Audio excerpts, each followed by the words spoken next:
All right, good evening, Wednesday night Bible study. This is Romans chapter 11. We're going to pick up again through here, try to make some more sense of some of these pieces to the puzzle.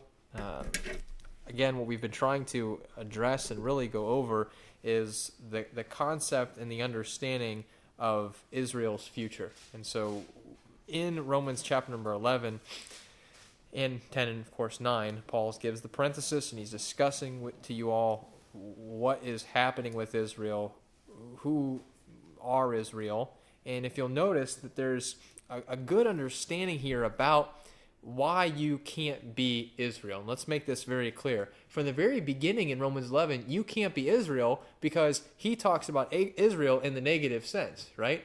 So he can't in one breath talk about him in the negative and the other breath talk about him in the positive. Does that make sense? He can't be like, okay, yeah, you're Israel, but you're not really Israel, but now you're spiritual Israel, but now you're this. No, he's made that very clear. He's explained from the very beginning to the very end about what national Israel is and how they exist and how they function, that you can never replace national Israel. What a lot of people will say, though, is in verse number 17 of chapter 11, it says, and if some of the branches be broken off, and thou, right? And so who would that be? Well, let's back up to verse number 13.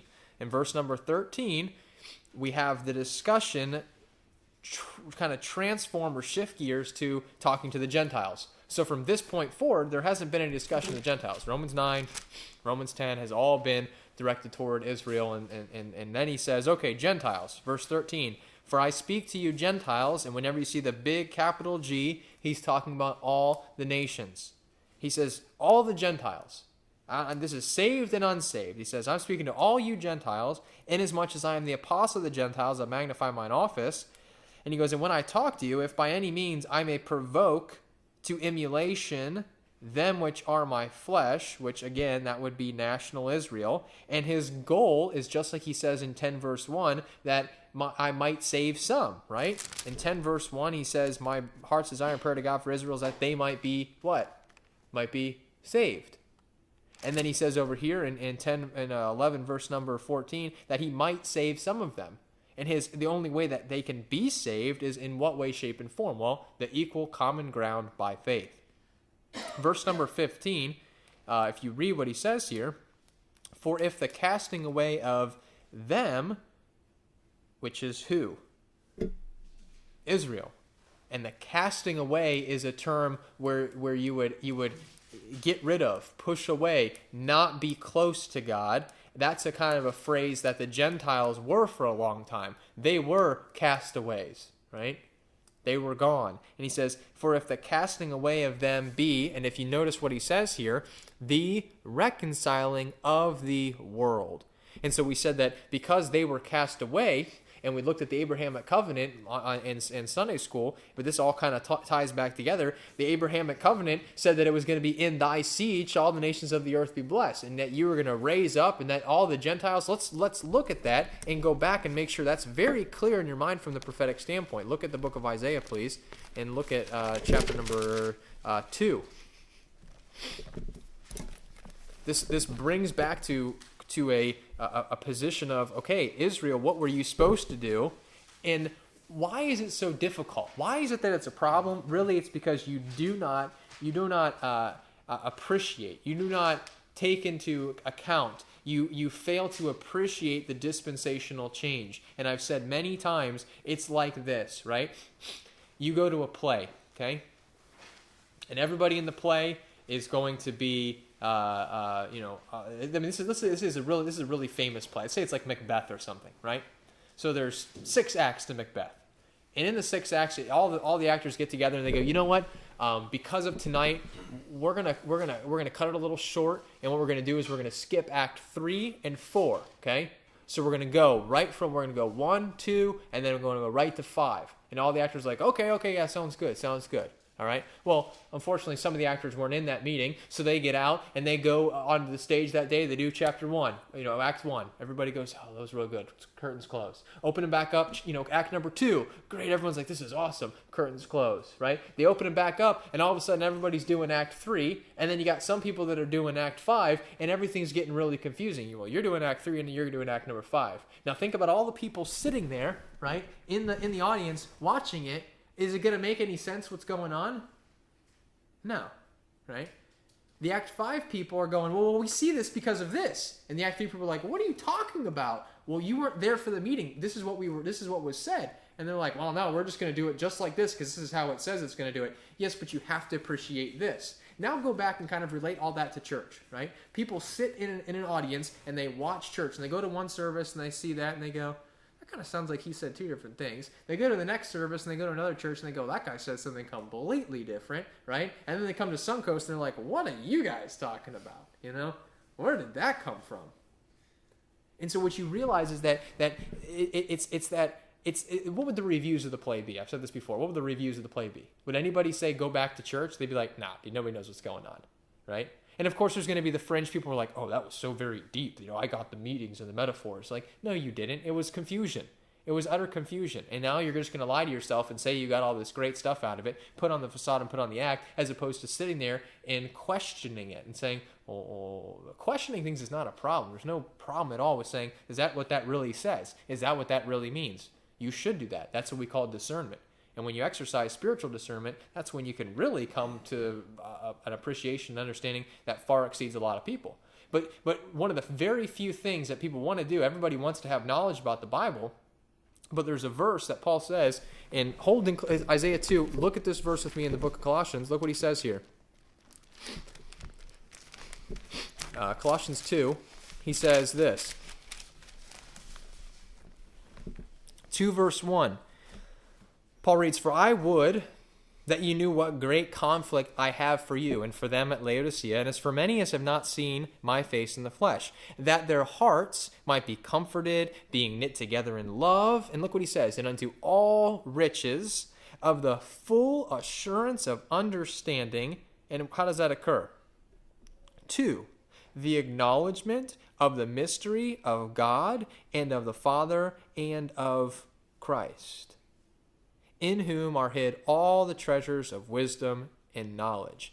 I mean, if you don't come to the full assurance of understanding, you have to do what? To the acknowledgement of the mystery of God. If you don't understand the mystery of God, when people say God works in mysterious ways, well, that's actually partially biblically correct. I mean, it is, especially in relation to what? Especially in relation to the Gentiles. He works in mysterious ways, okay? Meaning that they're ways that aren't recorded back in the Old Testament. The mysterious isn't that they're supernatural or spooky or hard to be understood.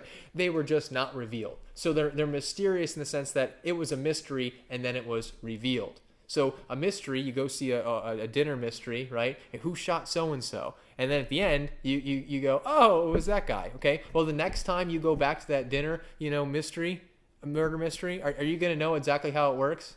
Yeah. And can you spoil it real easy? Be like, oh yeah, that's the butcher over there, dude. He was the guy that was in on it the whole time. Well, thanks a lot. You spoiled it. Well, yeah, but you also eliminated a lot of the extra things you didn't have to watch. You go, okay, now I get it. It makes more sense. So when you watch it with the appreciation of what? Of knowing that, now you go back and you read Old Testament, or you go back and you watch the dinner theater again, and you go, wow.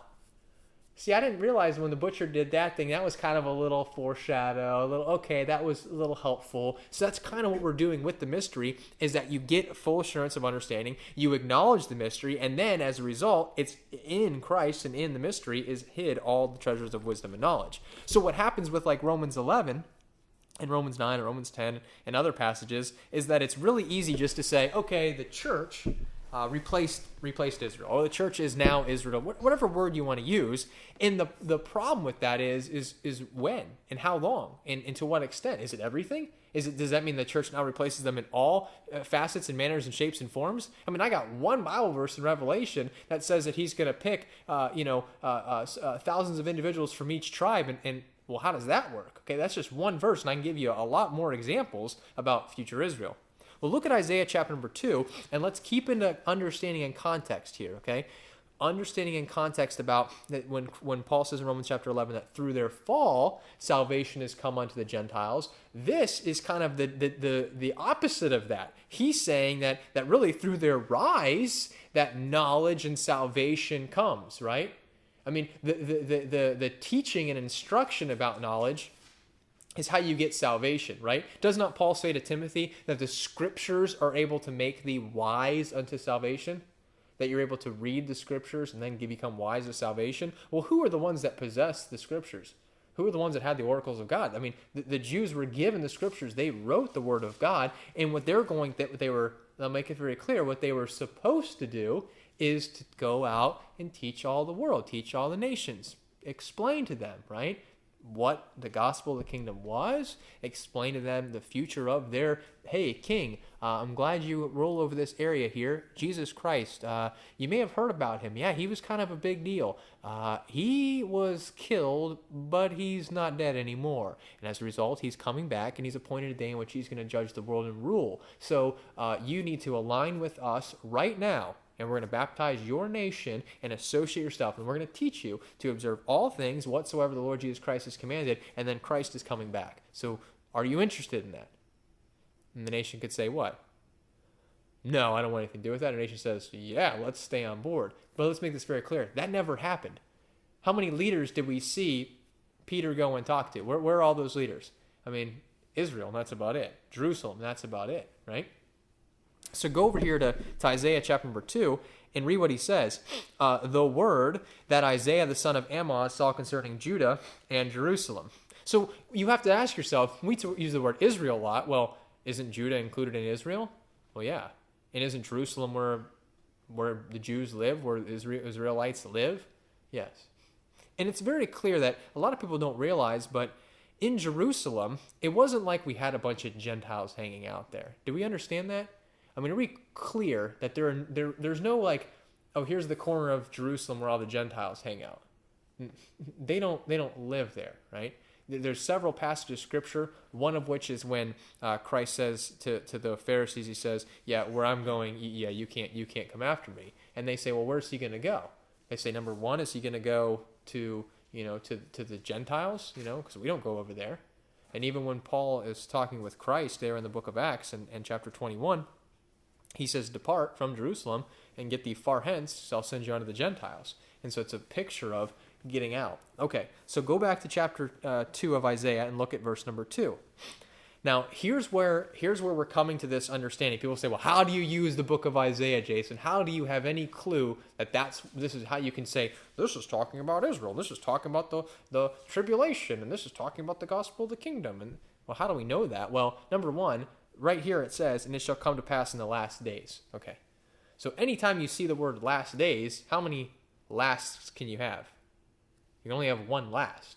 So the last days are the same thing that really Peter discusses in Acts. So in Acts 2 and in Acts chapter number 3, you can read there in Acts 2. I'll just read you the verse in Acts 2 in verse number 17. He says, and it shall come to pass in the last days, right?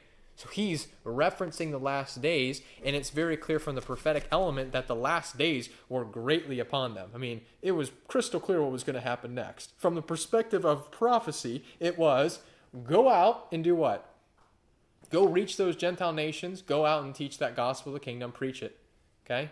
What happens next? There's going to be a horrible time of tribulation. It's going to be a time of Jacob's trouble. It's going to be so horrible, nothing even remotely has come close to being as bad as it is, right?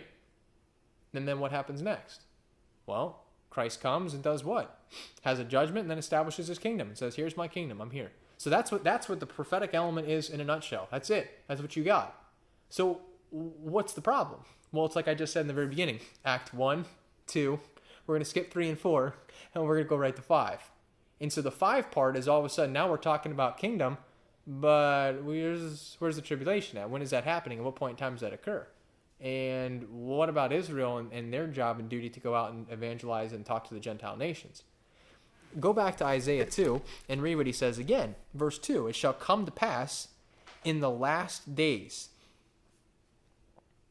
that the mountain of the Lord's house, and so we always talk about Zion, when they say, we're marching to Zion, you're marching up to Zion, Jerusalem's on a hill, the city that's set on a hill cannot be hid, all that type of stuff, Matthew 5. He says that the mountain of the Lord's house shall be established in the top of the mountains, and it shall be exalted above the hills, and what? And all nations shall flow unto it. So they come unto it, and what I always think about is kind of like a picture of Egypt, When Egypt was raised up, all the nations had to come to Egypt because they had all the food, they had all the wealth, they had all the stuff ready to go when the famines came.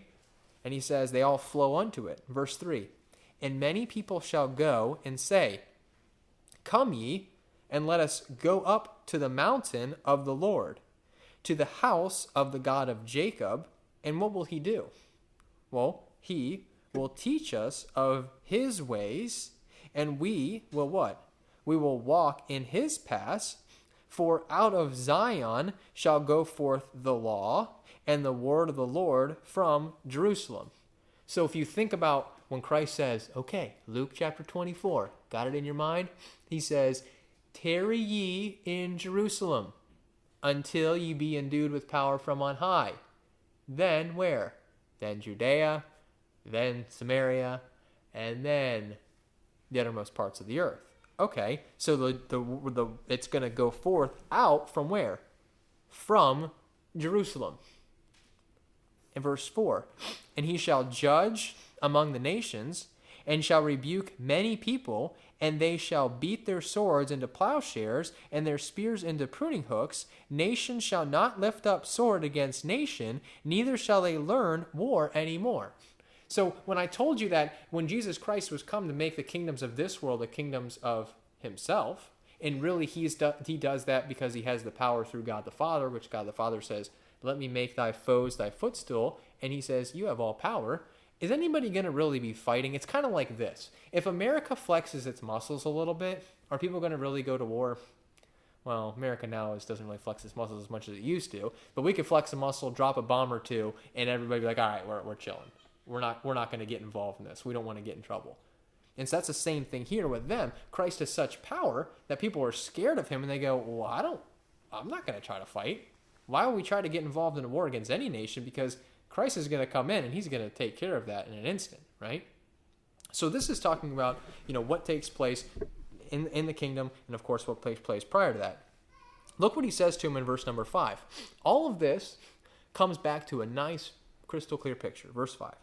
O house of Jacob, come ye, let us walk in the light of the Lord.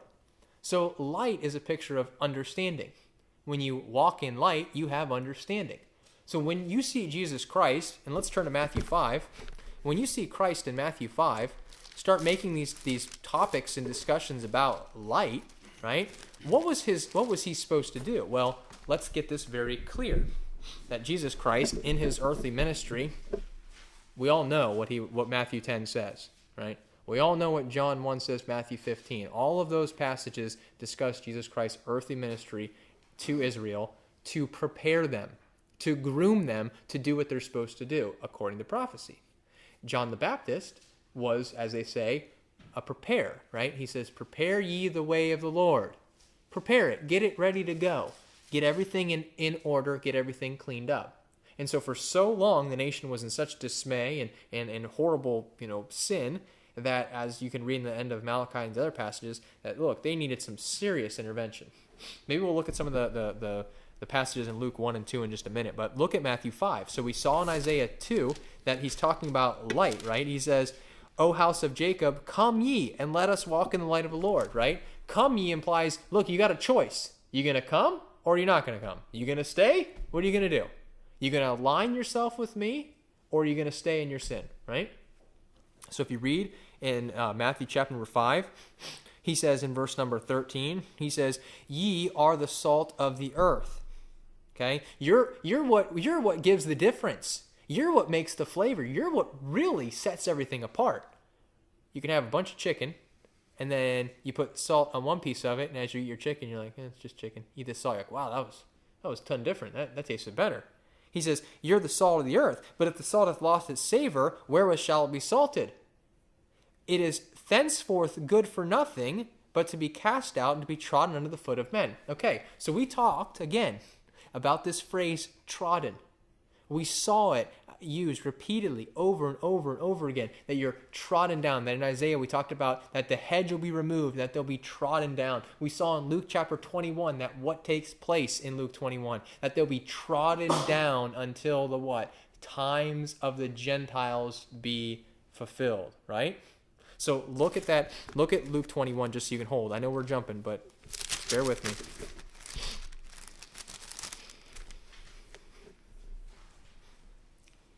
Let's actually go all the way up to verse number 20 of Luke 21. And then we're going to jump back here to Matthew 5. Verse 20. He says, "And when ye shall see Jerusalem compassed with armies, then know that the desolation thereof is nigh. Then let them which are in Judea flee to the mountains, and let them which are in the midst of it depart out, and let not them that are in the countries enter thereinto." So you can cross-reference this to lots of different passages. In particular, just cross-reference it to Matthew 24 and 23. Look at verse 22. He says, "For these be the days," remember we were talking about the last days just a second ago? The last days? Yeah. "These be the days of vengeance," and these are multiple days. A lot of people will say the day of the Lord is a single day, that there's only one day of God's wrath. That's not true. You have multiple days of God's wrath. You can see right here the days of vengeance, and vengeance is to do what? Is to revenge. And so he says, the wrath of God, that all things which are what? Written may be fulfilled. Okay. None of this is hard. Okay. This is all goes back to the prophecy. Go read Joel 1 through 3, and you'll see it all right there. Everything's crystal clear. It's all laid out, right? The problem is that you go, what do you do with Israel and all that? And if you say the church is Israel, what then do you do with the Gentiles that get saved? You go, you follow me? Like, if you're Israel, sometimes they say like you're Gentile, then you become Israel to save the Gentile, to make them Israel. But don't you realize how that doesn't really work? Like, so then, well, where did the original Israel come from? You follow me? Who told you? Like, didn't Gentile come to Israel come to Gentile? Whatever. Anyways, you keep reading. He says in verse number 23, "But woe unto them that are with child, and to them that give suck. In those days," plural, multiple days, "there shall be great distress in the land." And what? Wrath. So when people will say, oh, the days of vengeance aren't God's wrath. No, it's God's wrath. It's an outpouring of it. It happens repeatedly and over again. Just read through Revelation for a second. Look at the vials. I mean, it's repeated wrath that God pours out. Now, there's a culmination of it in which you have the ultimate day of the Lord with the coming of Christ. Yes, we understand that. But this is talking about a repeated issues of wrath that come through. So look what he says here. "In those days there shall be great distress in the land, and wrath upon this people. And they shall fall by the edge of the sword, and shall be led away captive into all nations. And Jerusalem shall" what? "Shall be trodden down of the Gentiles until the" what? "Times of the Gentiles be fulfilled." When Christ is having his earthly ministry, who's ruling? Are the Gentiles ruling? Yeah, they are. Why are they ruling? Who rules? Rome rules. Rome is in charge. So when you get over to Matthew 5, let's go back and let's look at this again. We'll go back to Luke 21 in a second, but look at Matthew 5. "Ye are the salt of the earth, but if the salt hath lost his savor, wherewith shall it be salted? It is thenceforth good for nothing, but to be cast out." So then there's what's the word we just saw in Romans 11? Cast away, right? Get it out, remove it, separate it, be gone. "Cast out, and to be trodden under the foot of men." That's nothing that Israel was ever supposed to be doing. They're supposed to be set high, not low.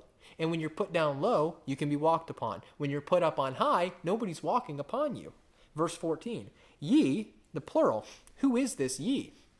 Well, he's got a multitude of disciples, people who are coming to hear his teaching, right? He says, "Ye are the light of the world." Okay, and he says what? "A city that is set on a hill cannot be hid." If your city's up there and it's all lit up, everybody's going to see it from far away, kind of like a lighthouse.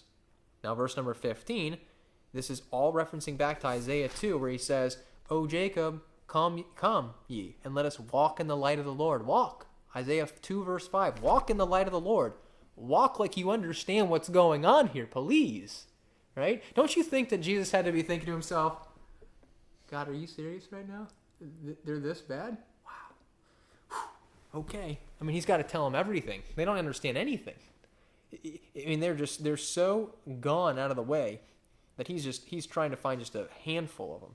And he says, verse 15, he's giving him examples about light. He's saying, with light, what do you do with light? Neither do men light a candle. You don't light a candle and then go, I'm going to put it like this, right? You light a candle so you can see, and you can show others what they see. If you're going into a dark cave, the best friend is going to be matches in a candle. You're going to be really happy you have them, right? But you don't take that candle and put a bushel in it. No, you do what? He says, but on a candlestick. You put that out there so everybody can see, so you can hold it. So what he's trying to say is, Israel, you're supposed to be an example. You've always supposed to have been an example. You're always supposed to be an example to the rest of the world, right? So when Paul in Romans 11, when he starts to say things like, that I might provoke them to emulation, what's he really doing? He's telling Israel that, look, dude, you and the Gentiles are the same. And you know what the Gentiles are doing? They're doing what you should have been doing. They're doing what you should be doing all along. And that's going out, that's evangelizing. That's going out and teaching people. And nothing's more rebukeful than tell the Israelite that a Gentile is going to teach them something. You know, we see that with Cornelius.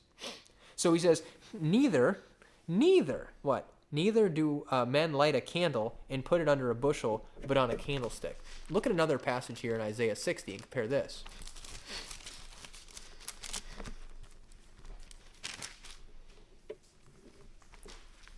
Okay, I hope that you're seeing why this is so important.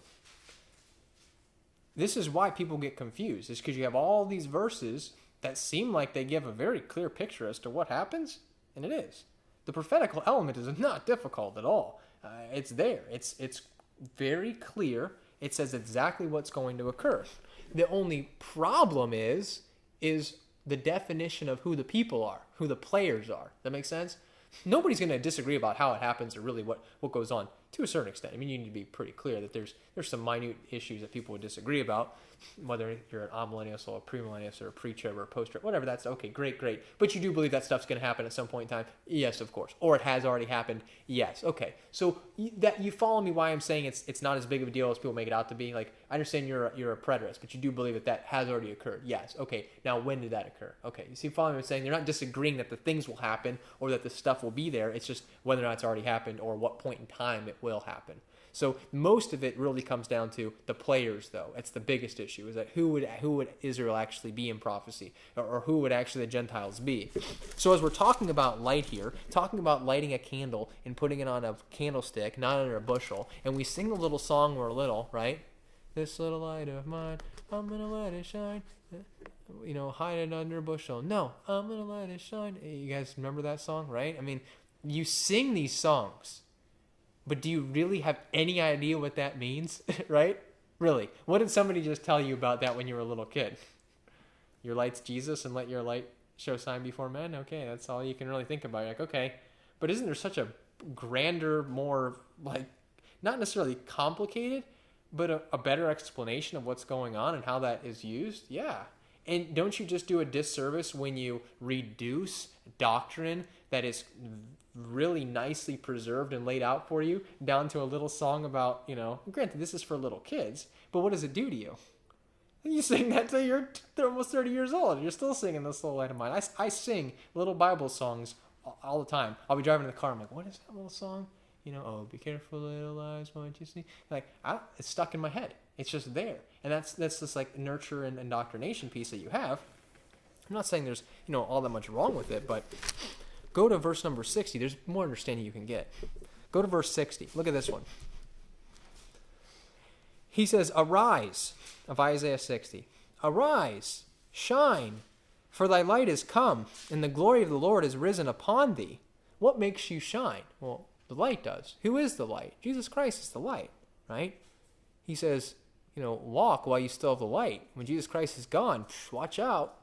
Verse 2, for behold, the darkness shall cover the earth, and gross darkness the people. But the Lord shall arise upon thee, and his glory shall be seen upon who? Upon who? Israel. Upon thee. How do we know this isn't talking about Gentiles? Well, look at verse 3. And the Gentiles shall come to thy light. Well, what do you do with that? How do you reconcile? As I said before, are we saying that Israel becomes, or Gentiles become Israel, and now Gentiles really become this? But then why does Paul always say I'm the apostle to the Gentiles? Why does he say I'm the apostle to the Israelites? You know, like it's just if something's not, if anything could be more confusing. It's saying that you're a Gentile, but then you become Israel to make Gentiles Israelites. I don't know if that's clear to you, but I'm trying to make it clear. It's just confusing. So if the Gentiles come to thy light, what else are they supposed to do? Think about what I said in Matthew 28. Go ye into all the world, preach the gospel, right? Teaching all nations, baptizing them in the name of the Father, Son, and the Holy Ghost, teaching them to observe whatsoever I have commanded thee, right? Teaching all nations, baptizing all nations. So what is he going to do? Don't you got to go to the rulers of the nations? Who speaks for the nations? The rulers do. So you're going to walk up to the ruler, and what are you going to do? You're going to say, hey, Jesus Christ, he's coming back, and he's going to establish a kingdom. And here's the thing. You can either come willfully, or he's going to take it by force. Make your choice, right? So as we know, he has to make the kingdoms, because a lot of people don't align. There are some that do. But if you read verse 3, it says, and the Gentiles shall come to thy light, and the what? And the kings to the brightness of thy what? Thy fall? I mean, does anybody see a problem here? Is anybody confused? Well, yeah, if you read Romans 11, you read this, and you said, yeah, Romans 11 is just strictly prophecy. No, it's not. How does that work? Why does Paul say, I would not have you ignorant, brethren, of this what? Read Romans, go to Romans 11 with me. Hold your place in Isaiah 60, hold your place in Matthew 5, and turn to Romans 11 again.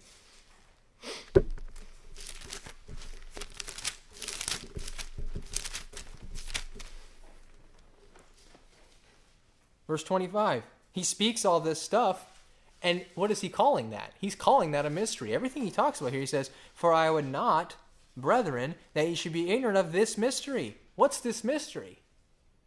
Well, he says that blindness, in part, is happened to Israel. Now look at the word until the fullness of the Gentiles be come in. So what could you really say? Couldn't you just say, blindness in part, or what would a covenant theologian say? That blindness in part has happened to Israel, but the fullness of the Gentiles, but they really become Israel. Don't you see how it's confusing? And don't you see how Paul doesn't say anything like that in there? Does he make any delineation here between spiritual Israel and Israel? No, he just says Israel as a whole, nationally, they suffer the consequences. And he says that the blindness has happened in part to Israel, right? The national Israel, blindness in part has happened to them. Does that mean all of them? No. Who's seeing?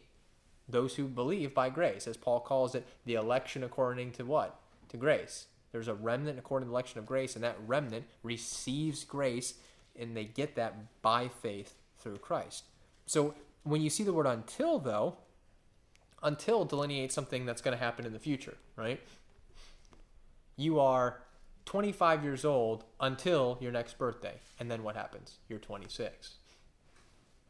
So when he's saying that blindness in part has happened until, it could be stated that what?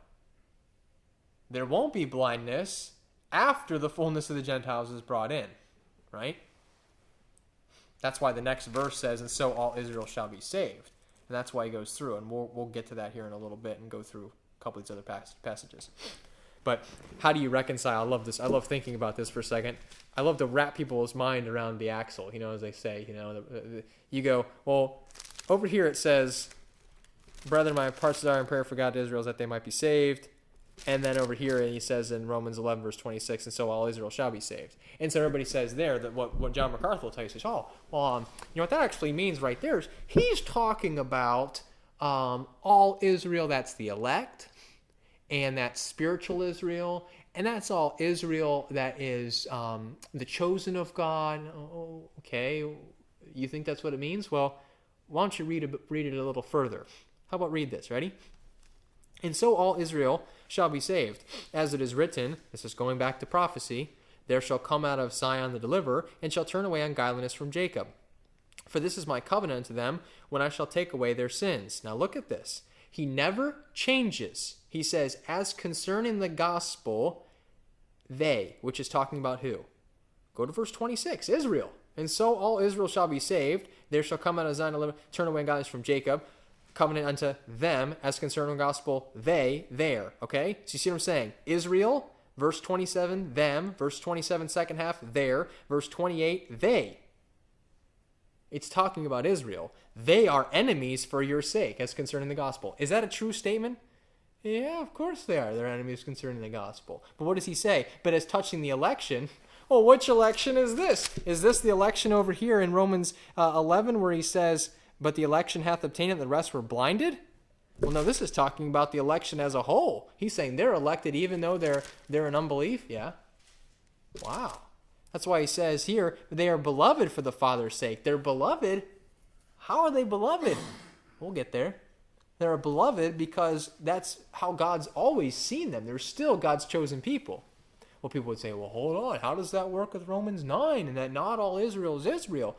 Well, yeah, we were explaining to you the issue of faith that's necessary in the purpose of the true circumcision, which is of the heart, and we'll get in there in just a second. I may be getting ahead of myself. Go back to Isaiah 60. And we're going to compare this with Matthew 5.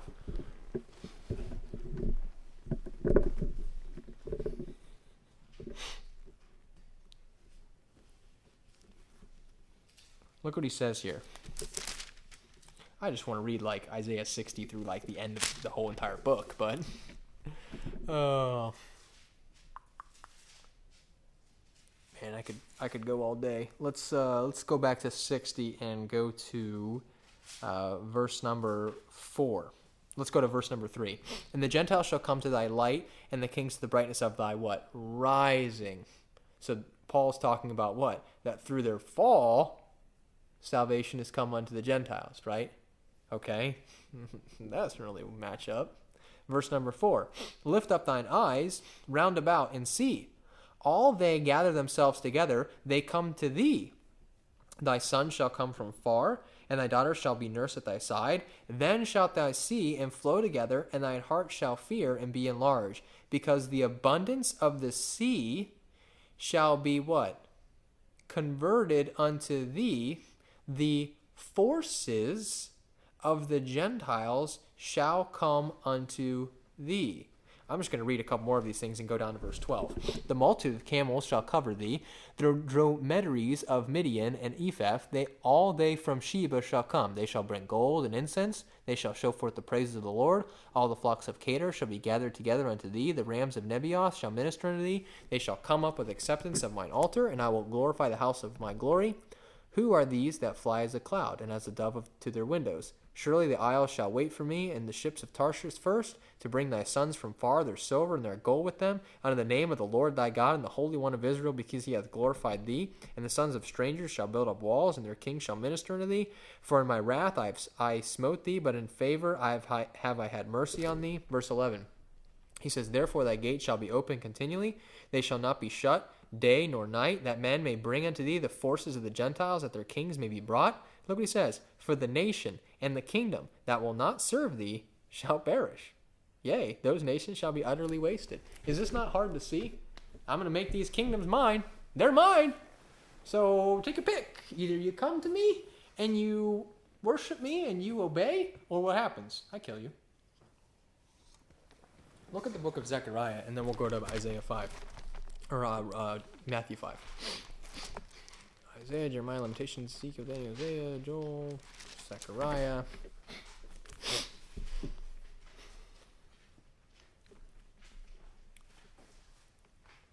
Go to verse number 9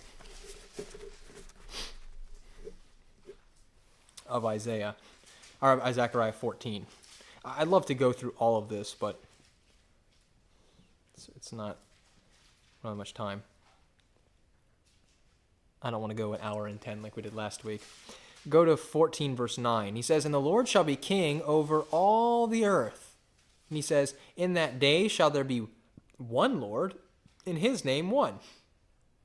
Hey, there ain't no room for two. You know the old saying, they say, too many chiefs, not enough Indians? I love that phrase, because in law firms, it's so true. Way too many partners. Everybody's a partner. I remember one time I was in a law firm. This guy, I was sitting at his desk, and he's like, oh, I need you to come in and work on this other computer. Can you come look at this for some prompts? I want to see if it's any good. I was like, okay. I sit down at the computer. I'm working on the machine. He's like, I'm going to get some coffee. You want something? I'm like, no, I'm good. He's like, I'll bring it back. So he leaves. This one of the other partners walks in, and she's like, who are you? Like, just like that. No, like, hi, I'm so-and-so. Who are you? I'm like, wow. I'm like, oh, my name's Jason, blah, blah, blah. So-and-so asked me to come in and help. oh, smug, real arrogant, very condescending. And I'm looking at this lady like, okay, like, all right. I'm like, I was called here. I didn't invite myself in your office. I mean, somebody brought me here. So the other partner comes in and he goes, oh, I see you met so and so. And I said, yeah. And he goes, oh yeah, Jason's in law school. He's just finishing up. And she goes, oh, total change of perception. Then she's super nice to me. So anyway, she's like, well, I have to get to a deposition, so I'll see you later. So she leaves, and I told the partner, I said, yeah, she was kind of like, she definitely didn't want anything to do with me until you told me she was a lawyer, and she's pretty rude to me. And he goes, oh, I don't care what she thinks. She goes, and I said, well, she's a partner. And he goes, look, I own 95% of the practice, all right? These other guys, they all own 1%, okay? They're just name partners. They don't do anything. And I thought about that. I'm like, wow, that's pretty funny. So they're name partners on the wall. The firm name is Six Partners, but the guy owns 95% of the law firm. So he's like, I make all the decisions around here. And I just thought that was really funny. But it's really true. Even, you have these other kings and rulers, but look, you got to come to him. You got to come to Christ. And he's saying, in the Lord shall be king over all the earth. Hold on, I thought he wasn't going to be king over all the earth. I thought that whole millennialist thing was a bunch of bogus nonsense. Don't you see how, I just wish you guys could, understand that this stuff happens and people sit there and they just spout things all day like, oh, there's no millennium. Oh, that's just all a bunch of bogus stuff. Well, then that makes God a liar. Don't you realize our problem with that? No, we don't really care. That happened already. When did that happen? When did all the nations of the earth and Jesus Christ ruled in the earth for 1,000 years? Please, somebody tell me when that happened. How awesome was that? I must have missed that. When people say they're born in the wrong generation. Well, I was born in the wrong generation, all right? I should have been in that one. Look what he says in verse 10. All the land shall be turned as a plain from Geba to Rimmon, south of Jerusalem, and shall be lifted up, and inhabited in her place, from Benjamin's gate unto the place of the first gate, unto the corner of the gate, and from the tower of Haniel unto the king's winepress. So basically, what he's showing you, he's saying, look, here's the deal. Jerusalem gets risen back up. They own all of the land. They possess all that land. All that land from the very beginning. They have the whole thing. And he says, and men shall dwell in it, and there shall be no more utter destruction, but Jerusalem shall be safely inhabited. Verse 12. And this shall be the plague wherewith the Lord will smite all the people that have fought against Jerusalem. Their flesh shall consume away while they stand upon their feet, and their eyes shall consume away in their holes, and their tongue shall consume away in their mouth. And it shall come to pass in that day that a great tumult from the Lord shall be among them, and they shall lay hold every one on the hand of his neighbor, and his hand shall rise up against the hand of his neighbor, and Judah shall also fight at Jerusalem, and the wealth of all the heathen around about shall be gathered together, gold and silver, apparel, in great abundance, and so shall the plague of the horse, and of the mule, and of the camel, and of the ass, and of all the beasts that shall in these tents. You can go through Revelation. Look at this. We'll keep going. Verse 16. And it shall come to pass that every one that is left of all the nations which came against Jerusalem shall even do what? Go up from year to year to worship the King. Well, what king is that? Is that King David? No, it's King Jesus Christ. That's the king. And he says, the Lord of hosts, and to keep the feast of the tabernacle. What? They're going to keep feast of the tabernacle? Well, yeah, they got to keep the feast of the tabernacle. Verse 17. And it shall be that whosoever will not come up of all the families of the earth unto Jerusalem. So look at what he says, all the families of the earth. Remember when they call them the families of Jacob, right? The families of Israel? These are the families of the earth. What's that? Gentiles with a capital G. They don't come up unto Jerusalem. See the word come up too? It's like you come up to them because they're above you. You're all down here looking up at them. And he says, come up of all the families of the earth unto Jerusalem to worship the King, and the Lord of hosts, even upon them shall be no rain. You can look at Revelation 21:24, other passages as well. Verse 18, and if the family of Egypt go not up and come not, and that have no rain, there shall be the plague, wherewith the Lord will smite the heathen that come not up to keep the Feast of Tabernacles. This shall be the punishment of Egypt, and the punishment of all nations that come not up to keep the Feast of Tabernacles. Man, he's pretty serious about this Feast of Tabernacles. Yeah, look what they do there. He says, in that day shall there be upon the bells of the horses holiness unto the Lord. And the pots in the Lord's house shall be like the bowls before the altar. Yea, every pot in Jerusalem and in Judah shall be holiness unto the Lord of hosts. And I would love to go through all this, but look at verse 21. And all they that sacrifice shall come and take of them. What? All they that sacrifice? They're going to sacrifice in the kingdom? Yeah. What? How and why? Right? Well, I mean, the Gentiles are offering these sacrifices to teach the Gentiles about what? Teach Gentiles about Christ and his ultimate sacrifice. Like here, we're looking back on these. Doing the sacrifices looking forward, doing the sacrifices now and looking back. Right? Going, wow, I see that they're a good teacher, they're a good instructor. Go back to, we'll wrap this up with Matthew 5. And then we'll go to Romans 11 and we're done. And then next week, we're going to get into some great stuff in John 15. Matthew 5, he says, neither do men, verse 15, neither do men light a candle and put it under a bushel, but on a candlestick. And it giveth light unto all that are in the house. Verse 16, let your light so shine before men, that they may see what? Your good works. Whose good works? Their good works. And what should they do with the good works? Say, wow, you're such a good guy? No. What should they do with your good works? You say, well, those good works are, really they're Christ working in me, but yeah, those come from our Father which is in heaven. Verse 17, he says, think not that I am come to destroy the law of the prophets. I am not come to destroy, but to fulfill. And that's so important to understand. That's what Christ was there to do. He was come to fulfill those prophets, okay? And so what happens is there are things that happen outside of prophecy. We just read about a whole litany of things that happen outside of prophecy that Christ doesn't even utter a peep about. Okay? Wow. Christ eventually has to reveal those things to Paul after God the Father reveals them to him. And just so people make sure that's very clear, Christ does get revelation post-resurrection, okay? He gets revelation from God post-resurrection, meaning that God still teaches Christ in his post-resurrected state. You can look at Revelation 1 for that later. Let's close with part of Romans 11, and then we'll read this out, and then I'll tell you what we're going to do next week.